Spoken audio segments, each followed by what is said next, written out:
Oh, I thank God.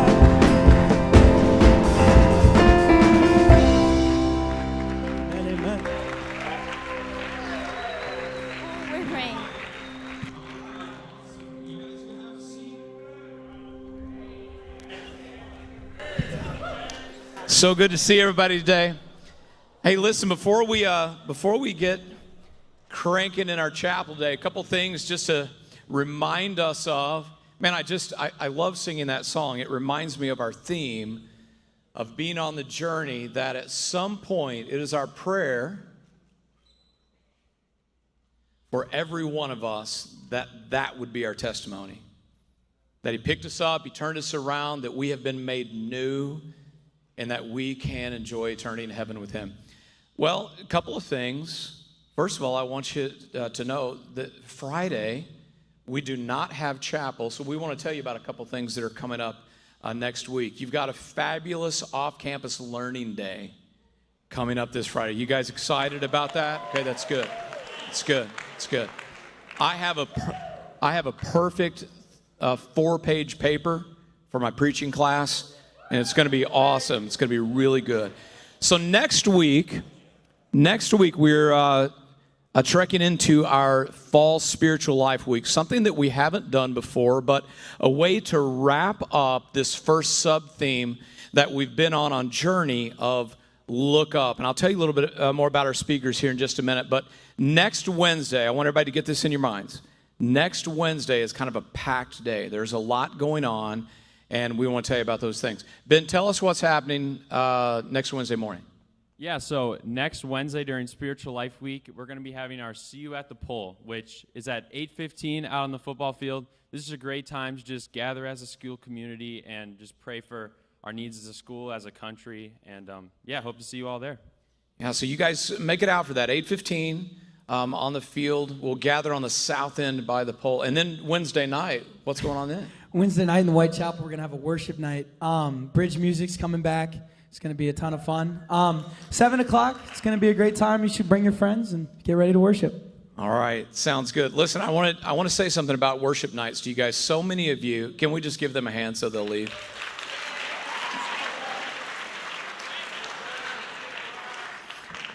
I want to invite you guys to come to the worship night.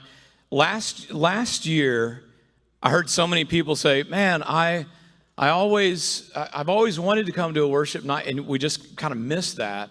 And so I want to encourage you to come next Wednesday night.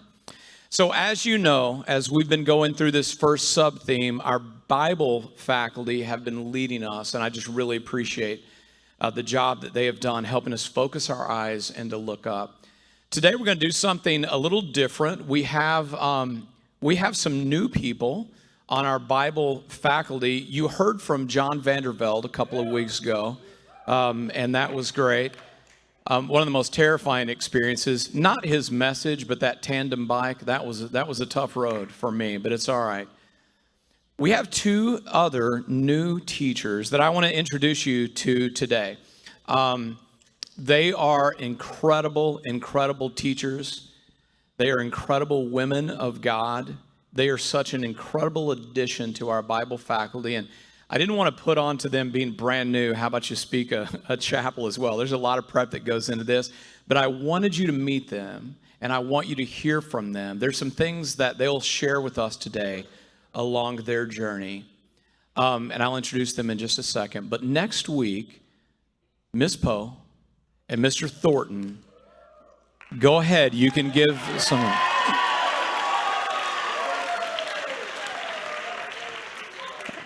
They're going to lead us Monday, Tuesday. Ms. Poe's got an amazing couple of messages for us. Mr. Thornton will lead us Wednesday and Thursday, and we'll have a great time with that. But for now, I would love for you guys, especially if you have these ladies as a teacher, would you make some big noise for Mrs. Haase and Mrs. Damianidou? Come on out here.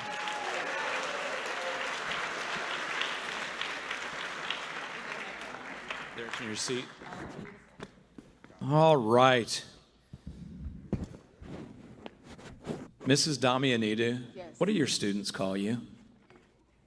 They call me Mrs. D, but one of my French, because I also teach French, suggested that maybe they should call me Madame Dame, D-A-M. That's got a nice ring to it. Madame Dame. But Mrs. D. This is going to make for an interesting interview today. And Madame Cat, how are you doing?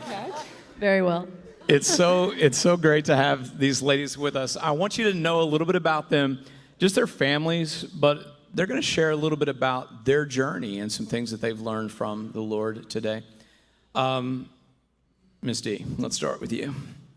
Tell us a little bit about your family. Okay. First of all, thanks for having us. It's Yes. really nice to be able to share about our families and what the Lord has done in our lives. I am married to an American. His name is Patrick Hill. That's kind of causes confusion because I didn't change my last name, partly for immigration reasons. But his name is Patrick Hill. He's from Portland, Oregon, and we've been married for 26 years. We have 3 kids. Jacob is 25, Ivy is 22, and Elijah is 19. Fantastic. All right, we'll come back to that. Kat, tell us about your family. Is this on? Okay, so when you first asked, he gave us the questions ahead of time, which we were very grateful for.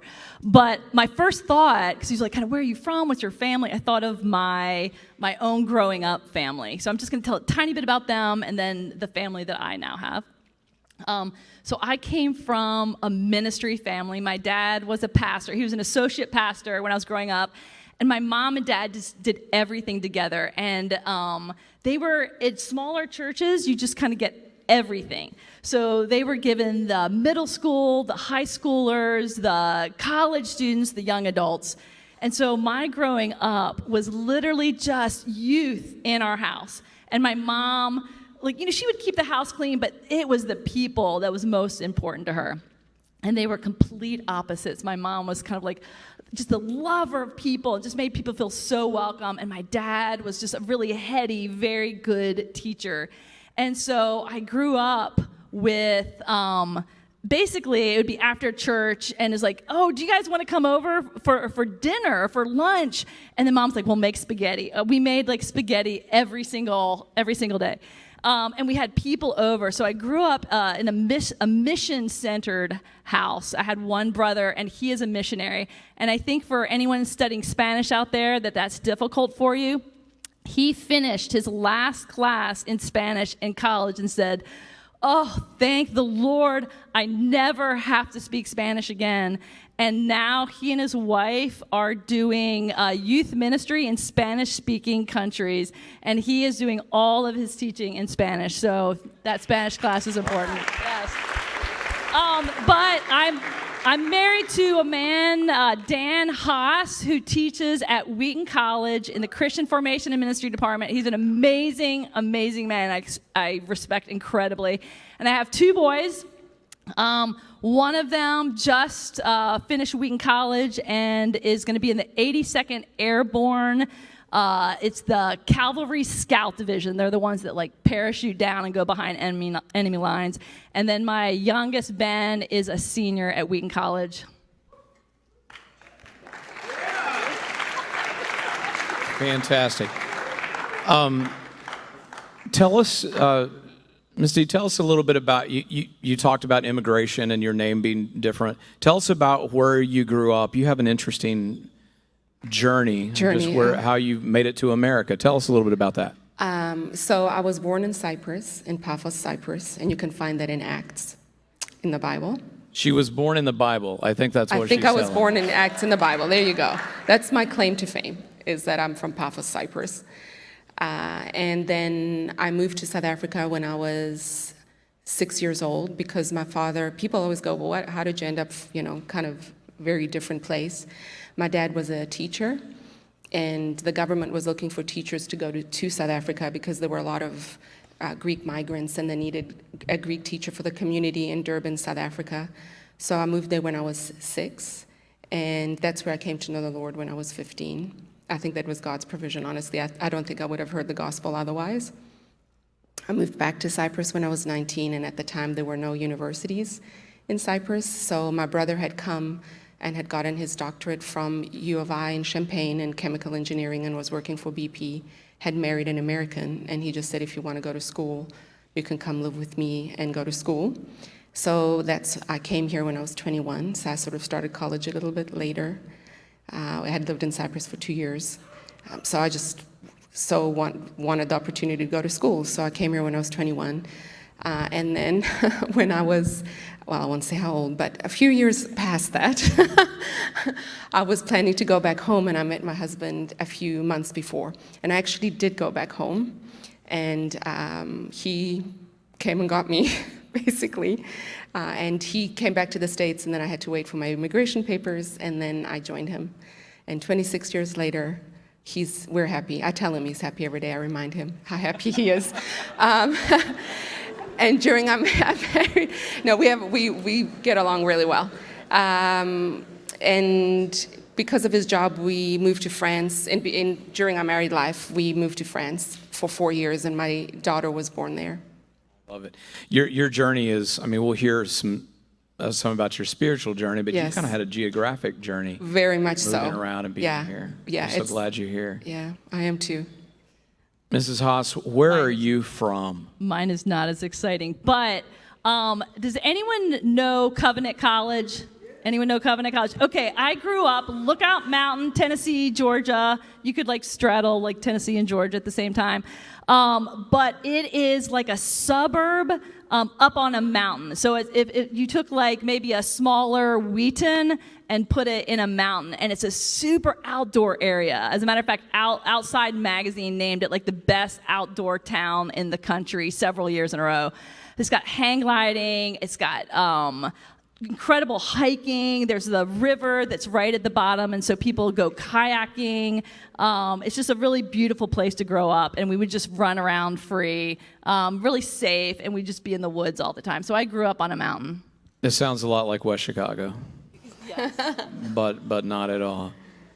You know, it's one thing it's great to have you guys here as teachers, but one of the things that I really appreciate about these two is not only are they teachers, but they're students right now. They are doing some advanced work, working on PhDs. So soon we'll be calling them doctor, and that would be an amazing thing. Wouldn't it be great? So, Mrs. Haase, tell us a little bit about your PhD work and what you're studying.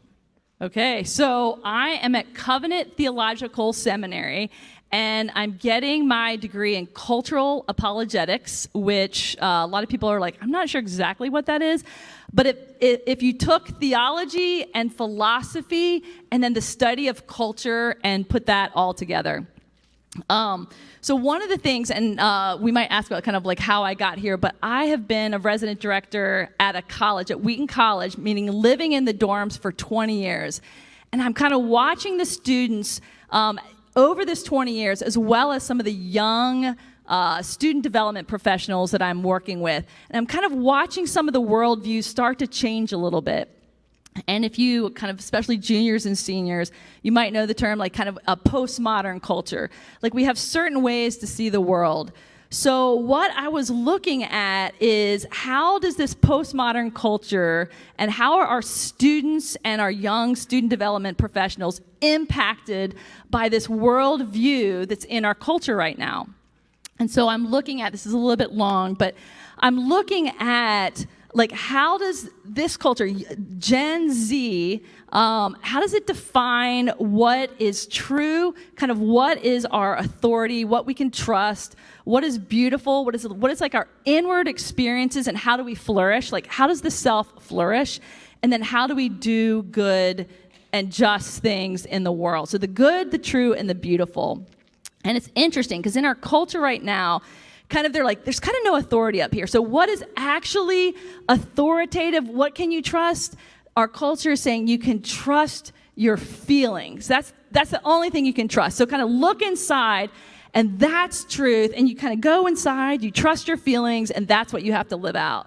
And then flourishing, there's like, okay, if there's no like afterworld, like this life is all there is, then we better stay away from anything that's painful, anything that's uncomfortable, that kind of pushes you to grow or pushes you to be something more.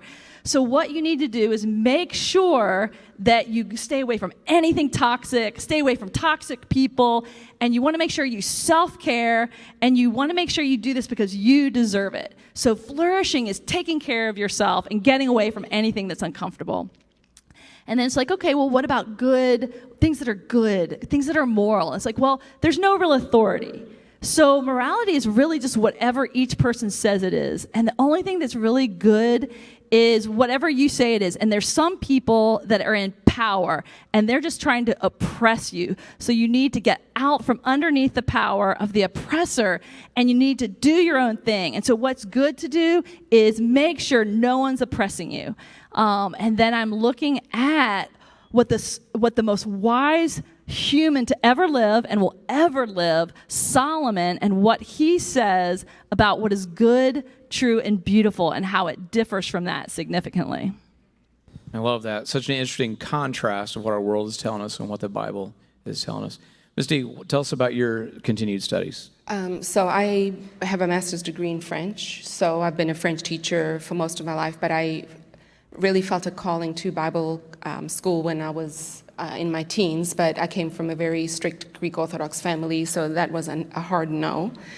And then when my youngest, I realized, that we were going to be empty nesters, and now I had the time to sort of fulfill what I felt was a calling of God on my life. So I went back to school and got a master's degree in theological studies, and then just really enjoyed it. So I continued. I'm at Evangel University, and I'm continued my studies. I'm about in a third of the way through my doctoral program, and it is a PhD in biblical interpretation and theology. And I endured 2 years of Greek, and people always ask, so you got the Greek down, and the answer is no, because it's just different enough to drive you crazy, modern Greek compared to biblical Greek. So my passion really is that it needs to be theology that is lived out. So I believe that orthodoxy, not in the Greek Orthodox way, but orthodoxy, good theology leads to orthopraxis, that it leads to practical living out of that theology. So I think I've settled on a dissertation topic, although it's 60 credits, and 48 of those are taking classes, and then 12 is a dissertation topic. But I really have a passion for the subject, the union with Christ, and possibly looking at that through an epistemological lens, meaning how is it that we know God, and how is it that we experience God and have union with Christ? What does that mean? Because people tend to think it's kind of an airy-fairy, in the future union with Christ, but the Bible talks about union with Christ now, and what does that mean, and how do we live it out? Listen, students, honestly, you should be praying. First of all, you need to soak up the wisdom and the desire to learn from these ladies, but be praying for them as they are students as well. I would imagine in Mrs. Haase, in your spiritual form classes, while your kids are journaling, you could just work on your dissertation. Then. Right. Mrs. Haase is open her journal and work on her doctoral dissertation. And if you need help with Greek, Adrian, are you available to help Ms. Dom with Greek? That is awesome. I see. Doulos to Christou. There you go. Servant of Christ. He's good. All right. Let's think about our journey for a second. I mean, life is what it is, and we all find ourselves in different circumstances and things on our journey. I'd like for you guys to tell us, what have you experienced on your journey? How have you experienced God's faithfulness? Give us some scripture to kind of affirm that, and then offer some encouragement. And here's the thing. Chapel's over in you guys got it. No, I was going to ask, so how much time do we have? Guys, I'll interrupt them when it's time, okay? But I feel like I said they couldn't speak at chapel, but I feel like they should have just gone ahead and done so. Ms. D, let's start with you. All right, how much time do we have? About 10 minutes. Oh, we're good. I'll give you half the time. So I think that these are the thoughts that I wrote down that I'd like to share with you guys. So I think that we all have a journey to undertake on this path called life. And it takes us different places, whether geographically or situationally. And for me, it's been both. Very much geographically, I've lived in 4 different countries, 4 different continents, and very many different situations that I've had to face. And some of those paths are easy, and some of them are very difficult. And in both, I've learned the importance of looking to God for his provision for what is needed at the time. So I can think of several circumstances in my life where this has been the case, from moving to South Africa and just God's provision when I was really looking and asking if he existed, that the girl that was placed next to me, we had seating charts back then as well. The girl that was placed next to me was a born-again believer. And as she shared the gospel at the right time, that I would receive the gospel and become born again when I was 15, God's provision for me to come to the States. That kind of happened overnight. I never had a desire to move to the States, but how God provided a way for me to come here and get an education, but then how I've seen his provision since, and a story for another time, but we've had, our kids have we've had medical issues in our family, and God's provision in that, at the, medical care that I would not have gotten back home for my kids. That just was really life-changing and life-saving. And then, obviously, one of God's best provisions for me here was a husband. I married an American. So Abraham speaks a lot to me because he's someone who's journeyed over various lands, just following God's leading. And by the way, just a funny and true story that I wanted to share. I told you that I've never had a desire to move to the States. So when I got the opportunity to move here, I took out a map to see where I was going. And I was very surprised that Texas wasn't half the country, because people always, in Europe, they always talk about Texas because that's quintessential America, right? Well, in Europe it is anyway. In my opinion, it is. Yeah, in Europe, so I don't know where the boots are. Where are the boots? Where are the boots? Texas boots. So, and I was shocked to find out that New York was not on the West Coast, because that's where it was in my mind, and then very confused that my brother had told me that Chicago was in the Midwest, but it's neither in the middle of the country nor in the West, right? If you look, it's actually kind of more east and north. I'm really confused now. But yeah, no, but do you understand what I mean? Like my perspective, yeah, I'm still trying to figure out what this is the Midwest. But anyway, yeah. So to wrap it up, so Genesis 22:13 is one of my favorite scriptures, that Abraham looked up, and there in a thicket he saw a ram caught by its horns. He went over and took the ram and sacrificed it as a burnt offering instead of his son. So my encouragement to the students, something to really take to heart, is in light of this verse, is that as you lift your eyes to God, he will provide whatever it is that you need at the right time and in the right place. So I've experienced this on 4 different continents, Africa, Asia, Europe, and North America, and I really do believe that that is what I bear witness to, that God is who he says that he is, and that he will provide wherever you go, whether it's geographically or situationally, what it is that you need as you lift your eyes to him. Amen. Our provider. Amen. Okay.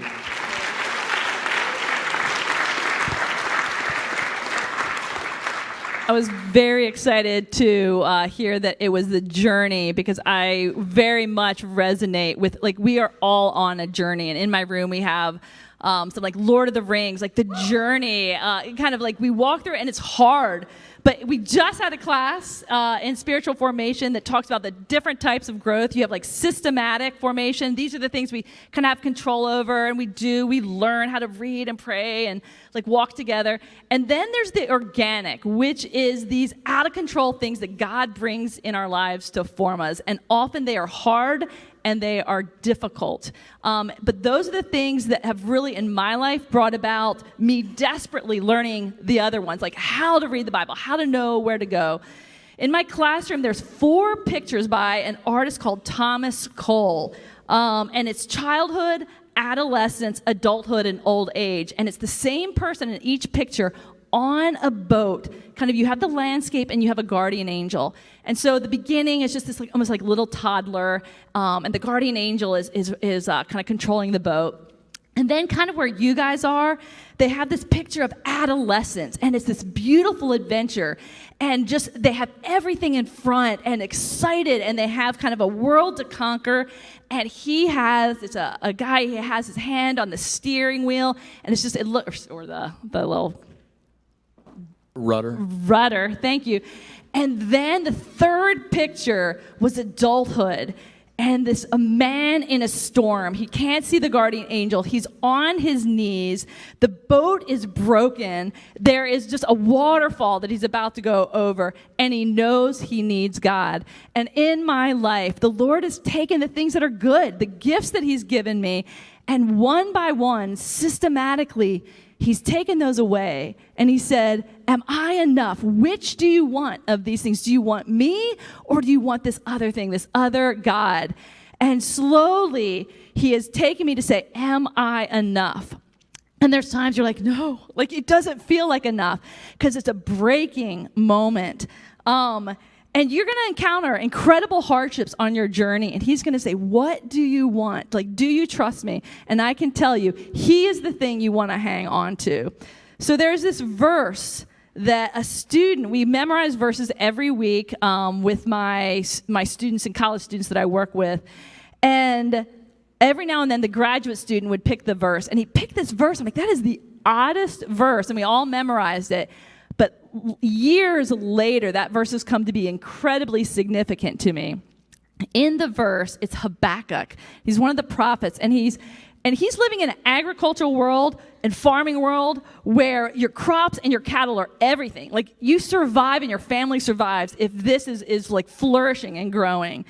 And he says, and this is the verse, and we're going to kind of end with this, though the fig tree should not blossom, nor fruit be on the vine, like nothing, there's no fruit, there's nothing to eat.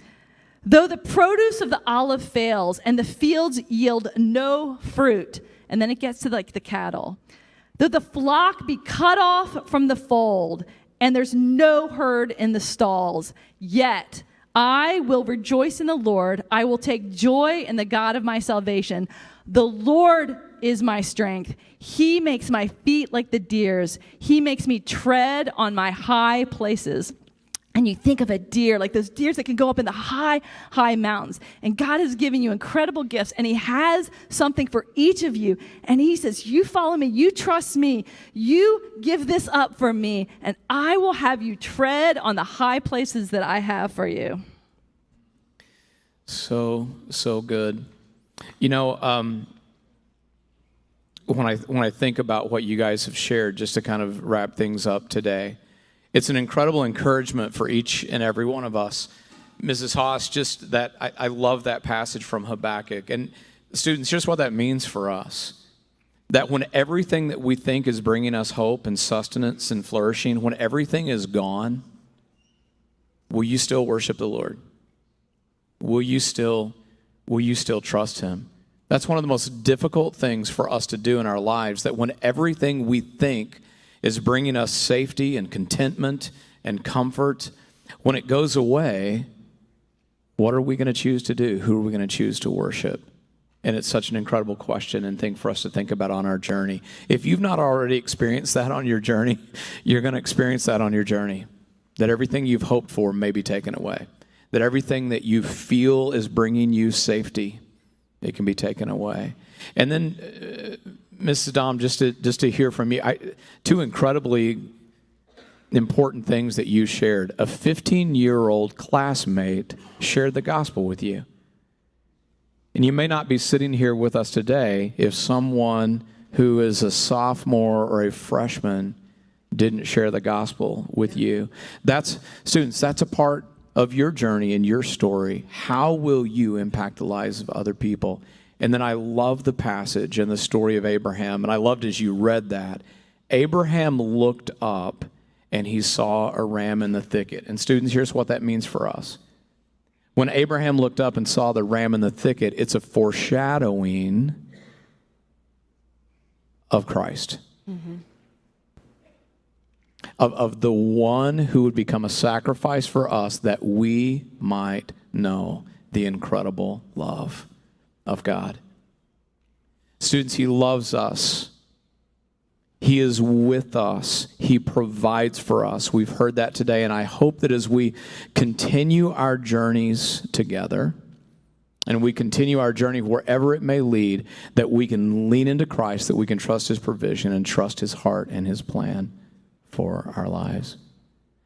I am so grateful that the Lord brought these two to us. Can we give them a round of applause just to say thank you? Happy for you.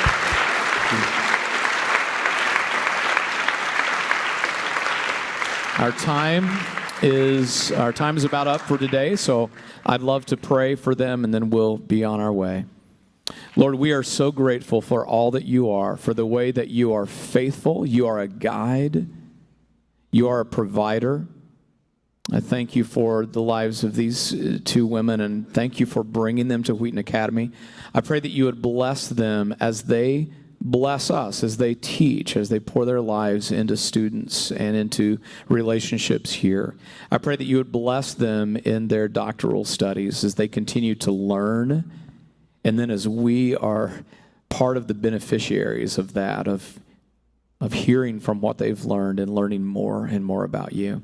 I thank you for this student body. I thank you for the journey you have each of us on, and I pray that you would continue to bless us, that we would be mindful of your presence with us, and that we would trust you, and that we would look to you. I ask it in the name of Christ today, and all God's people said, amen. Bye-bye. Have a great day. That was fan-freaking...